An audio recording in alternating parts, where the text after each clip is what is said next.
ज्योत्स्ना.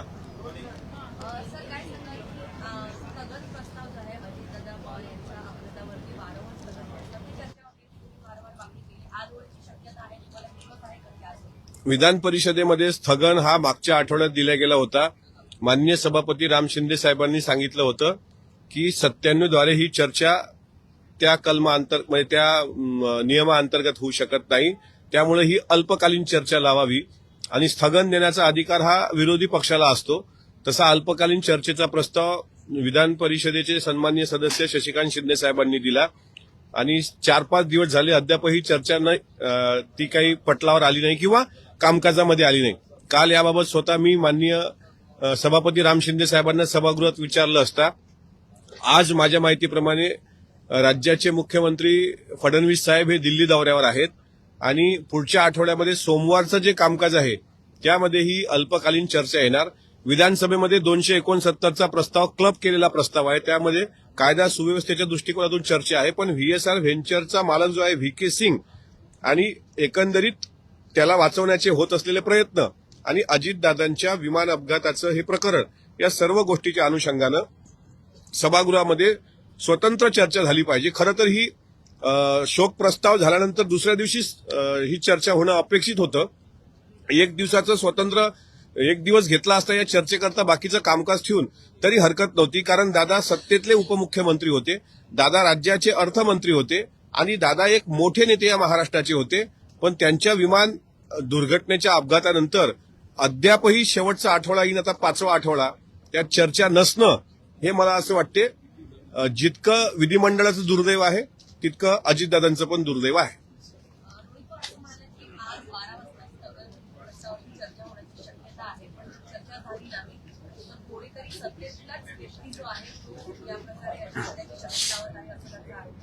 असं आहे, ते विधानसभेचे सदस्य आहेत, त्यांना आरोप करण्याचा पूर्ण अधिकार आहे. सरकारकडे आम्ही उच्चस्तरीय चौकशीची मागणी केली, सीआयडी चौकशीची मागणी केली, सीबीआय चौकशीची मागणी केली, त्या पद्धतीने मागण्या केल्या. तो आमचा अधिकार आहे. राजकीय दृष्टिकोनातून माझं म्हणणं आहे की जर अजितदादांच्या विषयाला आपल्याला सर्वांना एकत्र मिळून न्याय द्यायचा असेल तर याला राजकीय झालर लागता कामा नये. आपण सर्वजण फाईट करतो आहोत, ते फाईट करतायत, आम्ही पण फाईट करतो आहोत.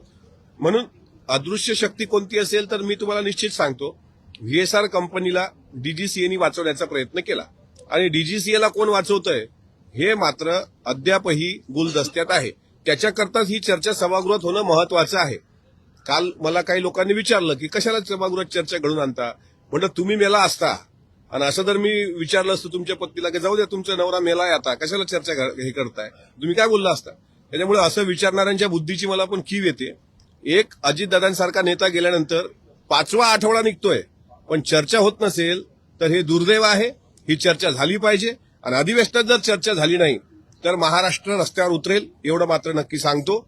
आणि अजितदादासारख्या नेत्यावर ज्या पद्धतीनं अन्याय झाल्याचं दिसतंय म्हणजे कोणीतरी अदृश्य शक्ती त्या पाठीशी आहे का या शंकेला जागा उरते. नसेल तर सभागृहात चर्चा घ्या, हरकत काय चर्चा घ्यायला. वारंवार तुम्ही मागणी करताय सर, तुम्ही वारंवार मागणी करताय चर्चेची, चर्चा होत नाही. सभागृहाला दादांचा गंभीर विषय महत्वाचा वाटत नाही का? चर्चा न होण्याची कारणं काय आहे ते मला कळलं नाही.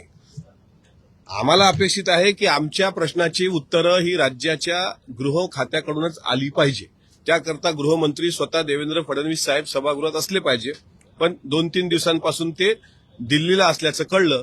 पण पुढच्या आठवड्यामध्ये ते सोमवारी मला असं वाटतं यावर चर्चा घेतील. कारण स्वतः सभापती राम शिंदे साहेबांनी त्याबद्दल काल चेअरवरून सांगितलंय. त्यामुळे अजून एक सोमवार वाट बघूया आपण.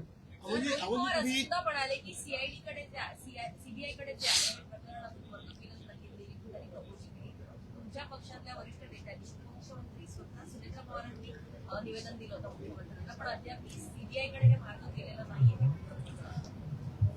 ही बाब गंभीर आहे ना. दादासारख्या नेत्याच्या संदर्भात 2-2दा निवेदनं देणं, स्मरणपत्र देणं, उच्चस्तरीय चौकशीची मागणी केल्यानंतर साधं सीबीआय चौकशी जर होत नसेल तर ही बाब गंभीर आहे.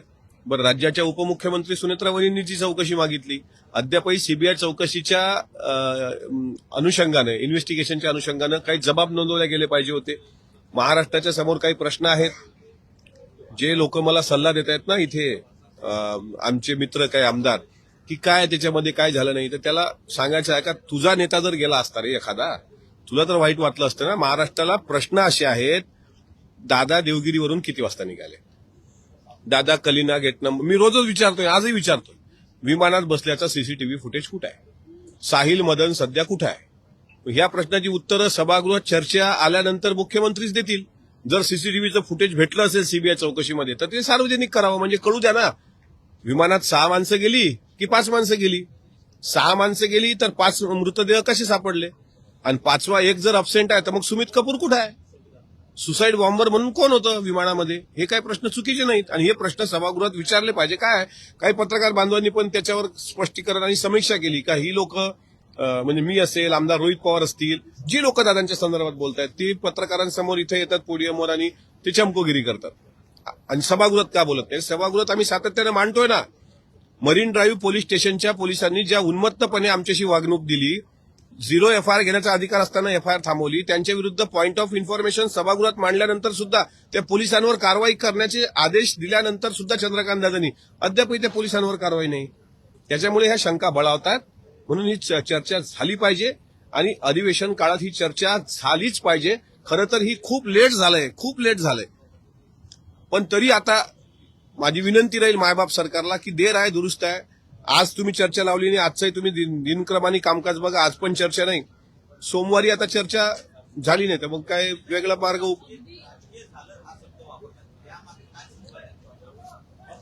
असं आहे का व्हीएसआरच्या चुकीमुळं आता त्यांचे 5 फ्लाय रद्द केलेत का नाही, व्हीएसआरचे अधिकारी चुकलेत हे डीजीसीएनी पण सांगितलंय. मग त्याला वाचवतंय कोण, त्याचा एफआयआर का नाही घेतला गेला, मग याला राजकीय झाला नाही तर काय. आम्हाला हा शंका येते आणि ज्याच्या मनात ही शंका आहे तो प्रश्न विचारणार आहे. सभागृहात विचारण्याकरता आम्हाला सभापतीची परमिशन घ्यावी लागते, खालच्या सभागृहात अध्यक्षांची परमिशन घ्यावी लागते, त्यांनी परमिशन दिल्याशिवाय आम्हाला बोलता येत नाही. जरी तुम्हाला आम्ही वाटत असेल की आम्ही चमकोरी करतोय, मीडियासमोर येऊन आम्हाला टीव्हीत आणि चर्चेत राहायचं आहे, तर त्यांना सांगायचं आहे मला की आम्हाला सभागृहात बोलावं वाटतं पोटतिडकीनं, वेलमध्ये बसावं वाटतं, पण अर्थातच त्याला नियमानुसार बाहेर बोललं वेगळं आणि नियमानुसार सभागृहाच्या आत गेल्यानंतर सभापतींच्या परवानगीशिवाय आम्हाला काही करताच येत नाही. त्यामुळे सभापती परमिशन देतील तर आम्ही हा प्रश्न विचारू. महाराष्ट्राच्या जनतेच्या मनात, सामान्य लोकांच्या मनात जे प्रश्न आहेत ते प्रश्न कोण विचारेल का नाही मला माहित नाही, पण हे कामकाज होण्याच्या अगोदर मी मात्र विधान परिषदेत विचारणार. त्याची काय किंमत मोजावी लागली चालेल, पण मी विचारणार. अगदी शेवटच्या म्हणजे सोमवारी ही चर्चा घेतली जाते, अगदी शेवटचे 2 दिवस उरलेले असताना ही चर्चा होते, अगदी घाईघाईने आटपण्याचा प्रयत्न दिसतोय का तुम्हाला?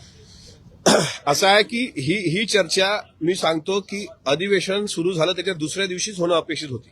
आम्ही पहिल्या दिवशी म्हटलं होतं शोक प्रस्तावाच्या वेळी की एक वेळ आपल्या सभागृहाचं कामकाज थांबूया, आपण सगळी कामं लक्षवेधी आहे हे एखाद दिवशी आपण मागे पुढे करूयात ना, पण अजितदादांच्या विमान अपघातावर चर्चा घडून आणूया. आता सोमवारी चर्चा लावली, समजा 97ची चर्चा सकाळी 10 वाजता लावली. आपल्या म्हणण्यानुसार सकाळी 10 वाजता किती सदस्य उपस्थित असतात, किती कॅबिनेट मंत्री उपस्थित असतात, किती सचिव उपस्थित असतात, मग उत्तर कोण देणार. म्हणजे त्या चर्चेमध्ये जे उपस्थित सभागृहाची संख्या ते 3 आणि 4 लोक बोलतील. ते ज्यांना अजितदादांबद्दल प्रेम आहे ते बोलतील, ज्यांना अजितदादांबद्दल प्रेमच नव्हतं ते कशाला बोलणार आहेत. आज साहजिक आहे ना, आम्ही दुसऱ्या पक्षाच्या लोकांना ज्यावेळेस म्हणतो की अहो तुम्ही बोललं पाहिजे, तेव्हा तुमच्याच पक्षातला कोणी आमदार बोलत नाही, तुम्ही कशाला आम्हाला सांगताय, सल्ला देताय, त्यांचं काही चूक नाही. म्हणजे हे सगळ्या गोष्टी अगोदरच व्हायला पाहिजे होत्या. पण जर ते सोमवारी चर्चा आली आणि अल्पकालीन चर्चा जर सकाळी 10ला हाऊसमध्ये लागली तरी त्या चर्चेला का म्हणजे मला असं वाटतं की त्याला वेटेज येणार नाही. ती दुपारच्या सत्रात लागायला पाहिजे, सर्व मंत्री असायला पाहिजे, राज्याचे मुख्यमंत्री असायला पाहिजे, त्याच्यानंतर ही चर्चा जर झाली. माझं म्हणणं आहे सोमवारचं आता सोमवारी बघा कामकाज कसं आहे. सोमवारी निरोप समारंभ आहे, सोमवारी निरोप समारंभ असल्यामुळे दुपारी 2 नंतर सगळं निरोप समारंभामध्ये कार्यक्रम, 2च्या अगोदर तुमचे बिलं असतील किंवा काही लक्षवेधी असतील किंवा प्रश्नोत्तराचा तास असेल हे संपून जाईल. म्हणजे 2 नंतर निरोप समारंभ, मग फोटो सेशन, मग आला मंगळवारी कामकाजच उरणार नाही काय. मग झालं ना, ही चर्चा संपली ना. हे काय चाललंय इतक्या शिथापीनं, इतक्या म्हणजे चर्चा कोणाला ही करावी वाटली नाही. आज नाही सांगत साहेब, पण एक दिवस महाराष्ट्राची माती ही विचारणार आहे की ज्या अजितदादांनी 40 वर्ष आपल्या जीवनाचे या विधिमंडळाचं सदस्य म्हणून कामकाज केलं, राज्याला शिवशाहू फुले आंबेडकरांचं एक व्हिजन दाखवण्याचा प्रयत्न केला, यशवंतराव चव्हाण साहेबांचा वारसा दाखवण्याचा प्रयत्न केला. त्या अजितदादांच्या विमान दुर्घटनेनंतर त्या माणसाबद्दल जर एक चकार शब्दही सभागृहात पूर्ण अधिवेशनात निघत नसेल, बरं अधिवेशनाचा कार्यकाळ दादाचा विमान अपघात 28 जानेवारी आणि मार्च महिन्यात अधिवेशन, म्हणजे ताजच आहे ना हे सगळं. मग याच्यावरून विचार करा. मी कालही बोललो, आजही, की जे आता मंत्री आहेत, जे आता राज्यमंत्री आहेत, जे आता मोठ्या पदावर लोक आहेत, त्यांच्याकडं देव करो त्यांचं आयुष्य 100 वर्ष त्यांना लागो, पण दुर्दैवानं काही चुकीचं घडलं जीवनात आणि सभागृहात चर्चा झाली नाही तर त्यांना वाईट नाही वाटणार? परिवाराला, आम्हाला परिवारातले लोक आहोत, आम्हाला वाईट वाटणं साहजिक आहे.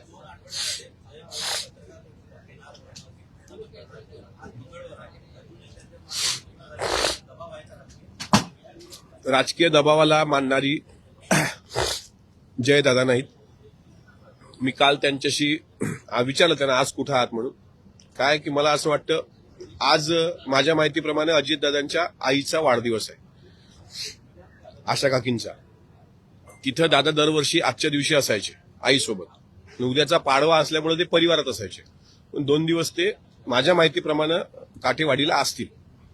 पण पुढच्या आठवड्यामध्ये त्यांचा प्रयत्न आहे सर्व माहिती गोळा केल्यावर ते पत्रकार परिषद घेतील आणि घेणार आहेत ना, त्यात काही दुमत असतं. पण सगळी माहिती असल्याशिवाय आता मला लोक जसं विचारतात, तुम्ही येऊन मोगम बोलताय, तुमच्याकडे काय सीसीटीव्ही फुटेज नाही आहे का, तुम्ही मागितलं का नाही? मी मला काम करतो, मला दुसऱ्यांनी सल्ला देण्याची गरज नाही. पण आपल्याकडे पक्के पुरावे असल्याशिवाय पत्रकार परिषद घेणं त्यांना संयुक्तिक वाटलं नाही, म्हणून ते पुढच्या आठवड्यात घेतील असं मला दिसतं. एकनाथ शिंदे दिल्लीत आहेत, पंतप्रधानांची भेट घेत आहेत.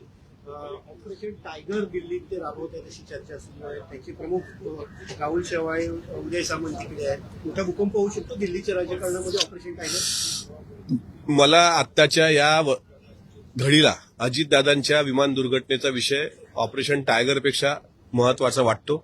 शेवटी शिंदे साहेबांचा स्वतंत्र पक्ष आहे, ते त्या पक्षाचे प्रमुख आहेत. त्यांना कोणतं ऑपरेशन करायचं, कोणाला भेटायचं हा त्यांचा सर्वस्वी वैयक्तिक अधिकार आहे. त्यामध्ये मला ढवळाढवळ करण्याचा अधिकार नाही. पण माझा या राज्याचा मोठा नेता हरपलाय, त्या नेत्याचा शोध घेणं ही माझी जबाबदारी समजूनच मी पुढचं आता काम करणार. संघर्षातल्या एका 12 वर्षाच्या मुलीवरती ऍसिड हल्ला झालेला आहे. कसं होतं मुलीला सुरक्षेच्या बाबतीत? ते काल पण हे प्रश्न सभागृहामध्ये चित्राताईंनी पण मांडला. म्हणजे महिला कायदा, महिलेची सुरक्षा, किंवा काल जे विधेयक आलं होतं धर्म स्वातंत्र्य विधेयक, त्याच्यामध्ये सुद्धा महिला सुरक्षेवर प्रश्नचिन्ह निर्माण केले गेले. आणि वस्तुस्थिती आहे, ऍसिड हल्ला किंवा पार्लेरच्या एका याच्यामध्ये दिव्यांग पती पत्नीच्या मुलीवर जी 17 वर्षाची होती, एका कीर्तनकार महाराजांनी सातत्याने 5 वर्ष अत्याचार केले. ही पण एक घटना आहे, ऍसिड हल्ल्याची घटना आहे. तर ह्या घटना रोखण्याकरता कायदे बनून नुसतं चालत नाही, त्या कायद्याची अंमलबजावणी व्हावी लागते.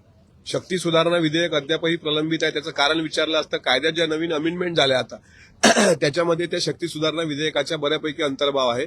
पण त्याची अंमलबजावणी, कारण पोलीस आता इथे अजितदादांसारख्या विमानाच्या अपघातात व्हीएसआरचा मालक दोषी असताना त्याचा एफआयआर जर मरीन ड्रायव्हने घेतला नसेल, तर मला सांगा सर्वसामान्य माणसाला आता ती पॉस्कोचे गुन्हे त्याच्यात दाखल झाले पाहिजे, त्याची अंमलबजावणी झाली पाहिजे. अल्पवयीन मुलीवर अत्याचार झाला असेल तर ऍसिड हल्ला झालाय परत, म्हणजे हे हल्ले एकदा होत नाहीत. याच्यावर जर कडक निर्बंध नसले किंवा कडक शिक्षा झाली नाही तर अजून उद्या कोणी दुसरा हल्ला करेल.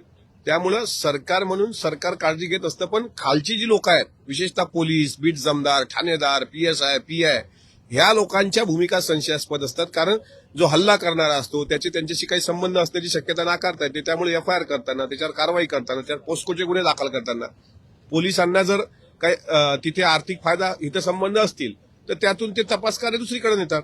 त्यामुळे ह्या प्रकार अत्यंत गंभीर आहे. आज काय पॉइंट ऑफ इन्फॉर्मेशनद्वारा नक्कीच कोणीतरी तर हाऊसमध्ये विचारेल, पण नुसतं विचारून चालणार नाही, कायद्याची अंमलबजावणी होणं अपेक्षित. राज्यात अवकाळी पाऊस आहे, ठिकठिकाणी गारपीट झालेली आहे, शेतकऱ्यांच्या मोठ्या प्रमाणात नुकसान झालं आहे. शेतकरी पुत्र काय मागणी करणार आहे का? हो, काल गारपीट झाल्याचं मराठवाडा भागामध्ये विशेषतः कालचं चित्र आहे. मी आज औचित्य पॉइंट ऑफ इन्फॉर्मेशन मध्ये ते मुद्दे घेतोय. सभापतींनी मांडण्याचा आज वेळ द्यावा. शेतकरी पुत्र म्हणून शेतकऱ्यांसाठी सुरुवातपासून माझ्या पद्धतीने लढत आलो, मरेपर्यंत राहणार. सरकारने तात्काळ मदत करावी असा प्रश्न मी सरकारसमोर मांडला.